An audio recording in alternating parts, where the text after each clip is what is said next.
पुण्यातील गुलटेकडी परिसरामध्ये राहणाऱ्या तरुणाची एनआयएकडून चौकशी। एनआयएच्या बंगळुरूमधल्या पथकाकडून कारवाई। अरिहंत कॉलेजचा विद्यार्थी साफवान शेखची एनआयएकडून चौकशी। सोलापूरच्या कृषी उत्पन्न बाजार समितीमध्ये शुक्रवारच्या गोंधळानंतर आज पुन्हा बाजार सुरू। कांदा लिलावाकरता बाजार समितीचे नवे नियम। बाजारात आता फक्त 600 ट्रक कांदा लिलावासाठी पाठवला जाणार। उर्वरित गाड्यांना दुसऱ्या दिवशीच्या लिलावासाठी टोकन नंबर दिला जाणार।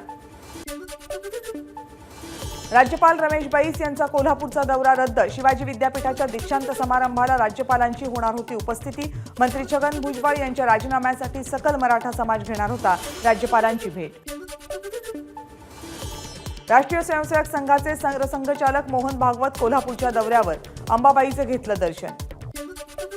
पुण्यातल्या महात्मा फुले मंडईमध्ये भाज्यांचे दर गगनाला। मिरची 60 रुपये, कोथिंबीरची जुडी 30 रुपये, आवळा 200 रुपये किलो। भाज्यांचे दर वाढल्यानं ग्राहकांची कमतरता।